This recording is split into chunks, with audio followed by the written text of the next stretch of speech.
بسم اللہ الرحمن الرحیم۔ السلام علیکم ناظرین، آپ کا میزبان علی حسین جی۔ عمران خان صاحب آگے ہیں جلال میں، غصے میں، اور بڑا اہم اعلان کیا ہے۔ ایک تو عمران خان صاحب نے اب واضح کہہ دیا ہے کہ کوئی مذاکرات نہیں ہوں گے۔ پہلے میں نے 6 رکنی کمیٹی بنائی ہوئی تھی جو مذاکرات کرنا چاہتی تھی، جو بات کرنا چاہتی تھی میرے کہنے پر، اور جن کو میں نے اسٹیبلشمنٹ سے بھی کہا ہوا تھا کہ آپ بات کریں۔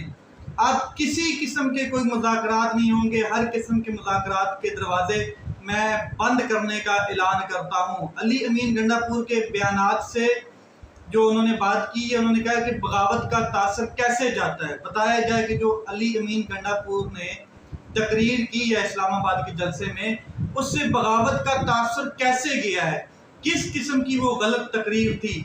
آپ یہ بتائیں کہ اس نے تو قوم کے جذبات کی ترجمانی کی ہے، اور ہمیں کہا جا رہا ہے کہ یہ بغاوت کی طرف انہوں نے کوئی بات کی ہے۔ ایسا کچھ نہیں ہے۔ اور ساتھ میں عمران خان صاحب نے بالکل واضح کیا کہ اسٹیبلشمنٹ نے ہمیں دھوکہ دیا ہے، اور آج سے میں پارٹی کو ہدایت کر رہا ہوں کہ کسی قسم کے جو مذاکرات ہیں اسٹیبلشمنٹ سے، وہ بھی نہیں ہونے چاہیے۔ پھر علی امین گنڈا پور کے ساتھ میں کھڑا ہوں۔ علی امین گنڈا پور کے بیان پر معافی نہیں مانگی جائے گی، اور معافی مانگنے والا جو ہے وہ بزدل ترین شخص ہوگا، اور اس کو پارٹی میں رہنے کا کوئی پھر حق نہیں ہے، کوئی اختیار نہیں ہے۔ علی امین گنڈا پور کے حوالے سے انہوں نے بڑا مضبوط سٹانس لیا، پھر ساتھ میں کہا کہ ہمیں اجازت ملے یا نہ ملے 22 ستمبر کو لاہور میں جلسہ کریں گے۔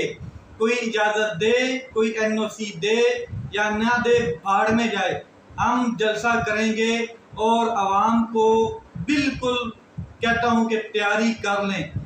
فل اسٹریٹ موومنٹ کے لیے بھی وہ تیار رہیں، کسی ٹائم بھی میں احتجاج کی کال دے سکتا ہوں۔ میں نے 6 لوگوں کو کہا تھا کہ آپ نے مذاکرات کے لیے تیار رہنا ہے، لیکن آج وہ سب چیزیں ختم کر رہا ہوں۔ کسی قسم کی کوئی ڈائلاگ نہیں ہوگی۔ 8 ستمبر کے جلسے کے حوالے سے انہوں نے بات کی کہ تاریخ میں 8 ستمبر کا جو جلسہ ہے اس کے حوالے سے ہمیں پہلے NOC نہیں دیا گیا، پھر بعد میں NOC دیا گیا، اور وہ بھی اسٹیبلشمنٹ نے دیا NOC، انتظامیہ نے نہیں دیا یا حکومت وقت نے نہیں دیا۔ اسٹیبلشمنٹ نے ہمیں NOC دیا اور اجازت ملی، اور ہمیں کہا گیا کہ آپ جلسہ کریں۔ تو 22 ستمبر کو کہا گیا ہے کہ اگر جلسے کی اجازت اب ملے یا نہ ملے، اور کسی قسم کا NOC ملے یا نہ ملے، ہم جلسہ کر کے رہیں گے۔ یہ تو عمران خان صاحب نے سٹرونگ سٹانس لیا ہے۔ پھر علی امین گنڈا پور کو اسٹیبلشمنٹ نے اٹھایا، اور یہ اخبارات میں چھپا ہے، یہ میڈیا کے اوپر بھی کہا گیا ہے، یہ باتیں سوشل میڈیا کے اوپر بھی وائرل ہیں کہ علی امین گنڈا پور 8-9 گھنٹے تک کہاں رہے۔ اب یہاں پر 2-3 چیزیں ہیں۔ عمران خان صاحب تو بالکل واضح کہہ رہے ہیں کہ علی امین گنڈا پور کو اٹھایا گیا، اور وہ اسٹیبلشمنٹ کی جانب سے اٹھایا گیا، اس سینس میں کہ انہوں نے جو تقریر کی ہے، اور تقریر کر کے جیسے ہی وہ وہاں سے نکلے تو پھر ایجنسیوں نے ان کو اغوا کر لیا یا اٹھا لیا۔ اب علی امین گنڈا پور جو ہیں وہ ایک صوبے کے، یعنی کہ جو KP کے اس کے چیف منسٹر ہیں، اس کے تمام عوام کی نمائندگی کر رہے ہیں، اور یہ جو علی امین گنڈا پور کے ساتھ ہوا، یا جو قومی اسمبلی کے اوپر دعویٰ بولا گیا ہے، اور جس طریقے سے پاکستان تحریک انصاف کے لوگوں کو اریسٹ کیا گیا قومی اسمبلی کے احاطے سے، تو اس کے اوپر پاکستان کی جو KPK کی اسمبلی ہے، اس نے بڑے دھماکے خیز قسم کی جو ہیں وہ ایک تو قرارداد منظور کروائی ہے، اور دوسرا بڑا زبردست قسم کا سٹانس لیا ہے کہ تمام پاکستان تحریک انصاف کے وہاں پر جو حکومتی ارکان ہیں انہوں نے بڑی سٹرونگ تقاریر کی ہیں۔ اس کے اوپر میں آتا ہوں، لیکن سب سے پہلے میں آپ کو بتا دوں کہ عمران خان صاحب نے بالکل واضح اور بالکل خاص کر کے علی امین گنڈا پور کے ساتھ کھڑا ہونے کا اعلان کیا۔ انہوں نے کہا کہ میں علی امین گنڈا پور کے پیچھے کھڑا ہوں۔ اب دوسری جانب یہ بھی کہا گیا ہے کہ علی امین گنڈا پور صاحب کے جو بیان ہے جب واپس آئے وہ، کہ میں ایک سرکاری میٹنگ میں تھا اور مجھے انٹیلیجنس ایجنسیز نے نہیں اٹھایا، میں ان کے دفاتر میں نہیں تھا، میں کسی اور جگہ پر سرکاری میٹنگ میں تھا۔ اب آپ سرکاری میٹنگ میں تھے، ٹھیک ہے، ہمیں سمجھ آتی ہے، سارے موبائل فون بند تھے، آپ کے سٹاف کے تمام گارڈز کے موبائل فون بند تھے، تو یہ دونوں الگ الگ بیانیے ہیں۔ سچ کیا ہے وہ پوری قوم جانتی ہے، حقیقت کیا ہے وہ بھی پوری قوم جانتی ہے۔ اب یہ سیاسی بیان ان میں کچھ اوپر نیچے ہو سکتا ہے، مگر جب چیزیں کنٹرول میں آتی ہیں تو پھر ہوتا یہ ہے کہ یہی سیاسی لوگ کھل کر بتا رہے ہوتے ہیں، جیسے کہ کے پی کے اسمبلی میں کل کھل کر باتیں کی گئیں اور کھل کر بتایا گیا کہ کیسے انٹیلیجنس اداروں نے اور طاقتور نے ہمارے گھروں میں اٹیک کیا اور کس طریقے سے ہمیں یرغمال بنایا۔ جنرل سیکرٹری جو ہیں پاکستان تحریک انصاف کے، وہ تعینات کر دیے گئے ہیں سلمان اکرم راجہ صاحب، اور کل پریس کانفرنس کی گئی ہے سلمان اکرم راجہ صاحب کی جانب سے، اور ساتھ میں بیرسٹر گور صاحب نہیں تھے، صرف عمر ایوب صاحب اور اسد کیسر صاحب تھے۔ بیرسٹر گور صاحب کو کل ہی سنگیانی کا جو مقدمہ ہے اس میں ڈسچارج کر دیا گیا تھا، لیکن باقی جتنے لوگ اریسٹ تھے ان کو اے ٹی سی کی عدالتوں میں پیش کیا گیا، خاص کر کے شیر افضل مروت صاحب ہو گئے، شعیب شہین صاحب ہو گئے، زین قریشی ہو گئے، اور جتنے لوگ اریسٹ تھے ان کو اے ٹی سی کی عدالت میں پیش کیا گیا۔ کسی کی ضمانت ہوئی اور کسی کو جو ہے وہ ریمانڈ پہ، جسمانی ریمانڈ پہ بھیج دیا گیا۔ اچھا، اس حوالے سے اسلام آباد ہائی کورٹ میں بھی ایک پٹیشن دائر کی گئی، اپلیکیشن دائر کی گئی کہ تمام لوگوں کو ڈسچارج کیا جائے، یہ بالکل غلط ہوا ہے۔ تو کل سلمان اکرم راجہ نے بڑی کھل کے بات کی، انہوں نے کہا کہ صحافت میں کالی بھیڑیں ہیں، کون سا قابل عزت صحافی اپنے ڈرائنگ روم میں 2 ماہ سے گم شدہ شخص کو بلائے گا اور اس کو ہکا بکا معتوب شخص کو سامنے بٹھا کر مائک رکھ کر اور انٹرویو کرے گا؟ جو پیچھے ہوا 20 جو لوگ جو کر رہے تھے، پریس کانفرنسز کر رہے تھے پاکستان تحریک انصاف کے، کس طریقے سے ان کو پریشرائز کیا گیا، اور پھر وہ برآمد کہاں سے ہوئے؟ کسی کے ڈرائنگ روم سے برآمد ہو رہے ہیں، کسی کا جو روم ہے وہاں سے برآمد ہو رہے ہیں اور وہاں پر انٹرویو ہو رہے ہیں۔ تو یہ چیزیں کل انہوں نے کہا کہ کچھ کالی بھیڑیں ہیں، اور وہ کالی بھیڑیں جنہوں نے صحافت کے نام پر گندگی کی ہے۔ پھر جہاں تک علی امین گنڈا پور کے حوالے سے بات، فوج کے کردار کے حوالے سے گفتگو ہے، تو اس پر بالکل کسی قسم کی معذرت نہیں کرتے۔ پاکستان کے جمہوری آئینی عمل کو آزادی دو، جبکہ ہم صحافیوں کی قدر کرتے ہیں۔ صحافت پاکستان میں جہاد کر رہی ہے، ایسا عمران خان صاحب کا بھی سٹانس ہے۔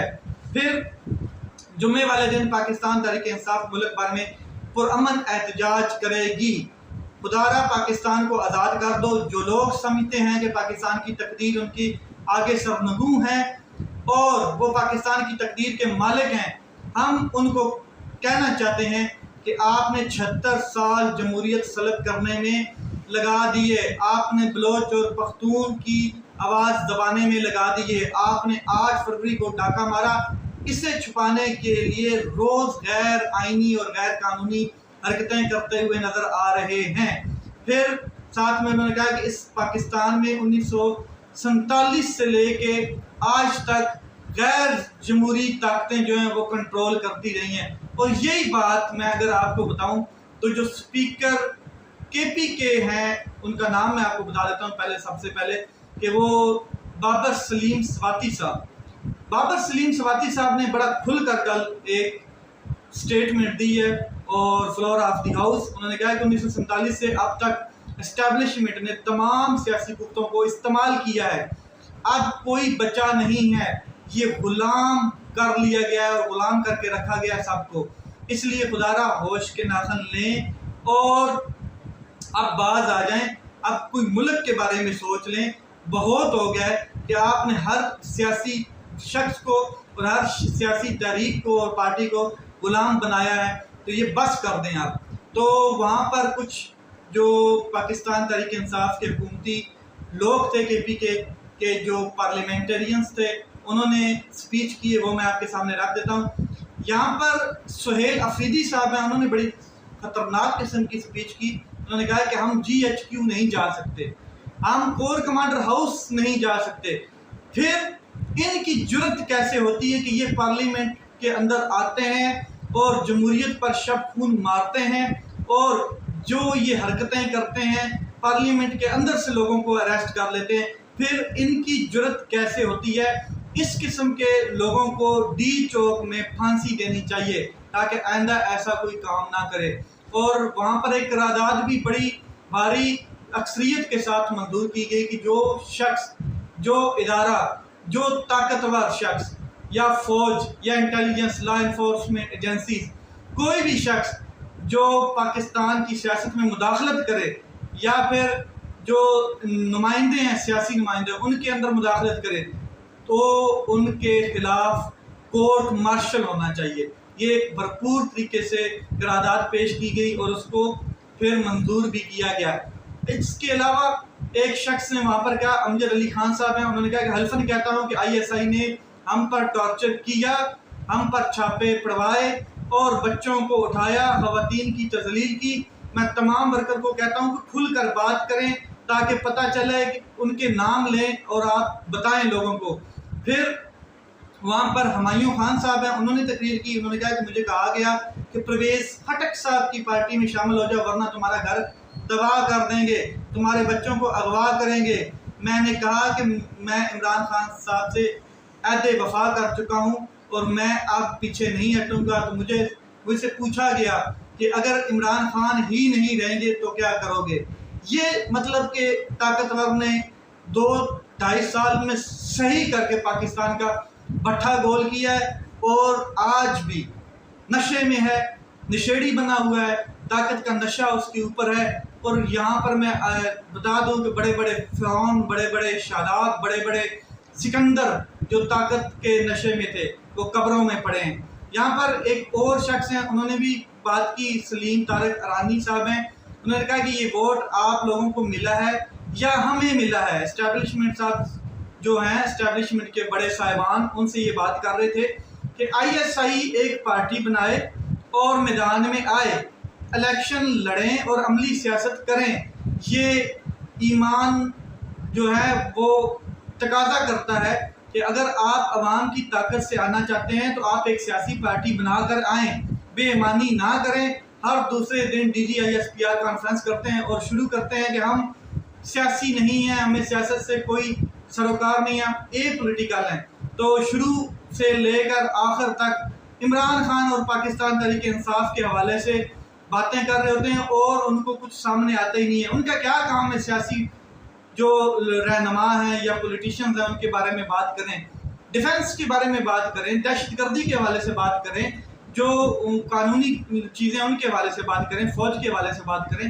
تو یہ چیزیں KPK میں ہوئی ہیں۔ اور لکی مروت میں بھی آپ کو میں نے بتا دیتا ہوں کہ لکی مروت میں پولیس اس کے اوپر احتجاج کر رہی ہے کہ یہ جو انٹیلیجنس ادارے مداخلت کر رہے ہیں، ہمارے تھانوں سے دہشت گردوں کو چھڑوا کر لے جاتے ہیں اور پھر ان کو غائب کر دیا جاتا ہے، جدھر بھی لے کر جاتے ہیں، مگر اس کی بدولت ہمیں قتل کیا جاتا ہے، ہمیں مارا جاتا ہے۔ اور پورے کا پورا جو لکی مروت ہے وہ اس ٹائم احتجاج پہ پورا ضلع جو ہے وہ ان کے ساتھ کھڑا ہے پولیس والوں کے حق میں۔ تو یہ حالات کس طرف جا رہے ہیں؟ بلوچستان ٹوٹ رہا ہے، KPK میں ادارے جو ہیں وہ اداروں کے سامنے آنا شروع ہو چکے ہیں اور طاقتور اپنے نشے سے باز نہیں آ رہا ہے۔ پھر پارلیمنٹ پہ اٹیک ہو رہے ہیں، ججز کے جو پر ہیں وہ کاٹنے کی اب تیاری کر دی گئی ہے، جیسے نیب کے پر کاٹے گئے۔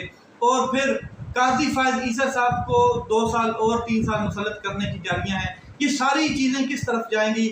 یہ حالات ٹھیک نہیں ہوں گے۔ اپنا خیال رکھیں، اپنے بھائی کے اس چینل کا خیال رکھیں۔ پاکستان زندہ باد۔